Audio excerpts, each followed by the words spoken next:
Welcome back to part 2 and the finale of What If Anakin Stayed in the Light during Order 66. If you haven't seen part 1, I recommend you watch that first before watching this video. The link will be in the description below.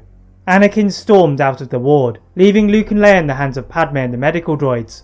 Watching Anakin disappear, Obi-Wan realised that his padawan was right to be impatient on this occasion. Sidious' grip on the galaxy was increasing with each passing moment.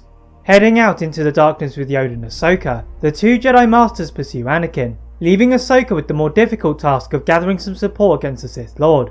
Heading to the first location recommended by Padme, it is the office of the Senator of Alderaan Bail Organa. Ahsoka knocks on the door, and the weary face of Bail Organa appeared. Seeing the look of determination on Ahsoka's face increased the spirits of Bail, as the Togruta filled him in on their ambitious plan. Organa is not convinced. He had just seen Palpatine dominate the Senate like no other politician had done before.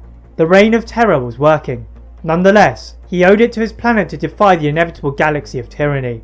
Sending Breya to assist Padme, Bail Organa used a holopad to bring up a list of senators who would be opposed to Palpatine. Ahsoka dashed out of the office after absorbing the names, heading for a speeder. On the way, she is not surprised to see Padme running to Organa's office. After all, Ahsoka knew better than to stop her headstrong friend. Ducking and weaving through the civilian traffic, Ahsoka makes it to the apartment of Chairman Papanoida, head of the Pantoran Assembly. Upon arrival, Senator Chuchi is there in place of Papanoida, who had gone back to his home planet. Papanoida recognised the need to keep his opposition to Palpatine as quiet as possible. But Chuchi had disagreed, and with the presence of Ahsoka, this encouraged her to collaborate with the Jedi. As they were about to head to Organa's office, the speakers from the building were filled with the voice of Palpatine. It requested that all senators to reconvene at the Senate building immediately.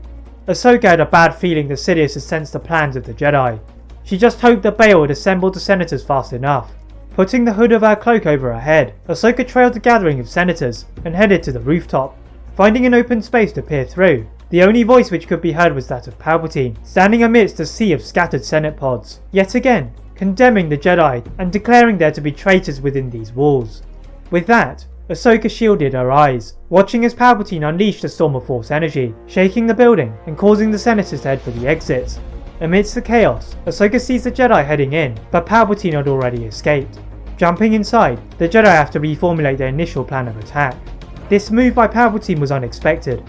Suddenly, a member of Bail Organa's personnel came rushing through, with news that Palpatine was quickly taking away 4 sensitive children from Coruscant. A moment of silence dropped over the group, before a flurry of activity saw them sprinting back towards the medical facility. With the help of her speeder, Ahsoka is first to the scene, and like her landing from Mandalore, she draws the attention of the clones. Jumping down to the cold pavement, she begins to deflect the fire of the clones, but slowly retreats as they grow in their numbers. Luckily, the Jedi soon arrive to assist Ahsoka, forcing the clones on the back foot. Out of the corner of his eye, Anakin could see clones loading children onto a cruiser, and ran towards the slowly closing ramp, sensing Luke and Leia on board. Using the Force to enhance his leap, he manages to grip the bottom of the ramp, his legs dangling perilously amongst buildings and passing speeders. After stabilising himself, Anakin soars to the roof of the ship, and cuts through the cockpit to decapitate the clones. Taking control of the ship himself, he calmly piloted the children to the medical centre. But the sight is different from only moments before. The Jedi being pushed back by Palpatine and his guards, the Sith Lord furious at the clones for leaving Jedi alive under their noses. Anakin had to get back into the battle, and fast.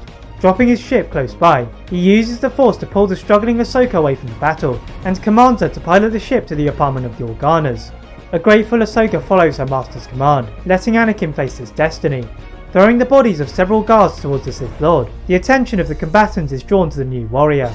Palpatine's eyes narrowed in fury at the betrayal of his apprentice. What a waste of potential he was by choosing the path of the Jedi. They could have ruled the galaxy together as master and apprentice. However, Anakin had seen through the Sith Lord's layers of deceit, not only planting the visions of Padme in his mind, but also threatening his children. The Chosen One and the Dark Lord of the Sith circled each other, reducing Obi-Wan and Yoda to spectators. Then at the same time, they attacked, engaging in a blade lock.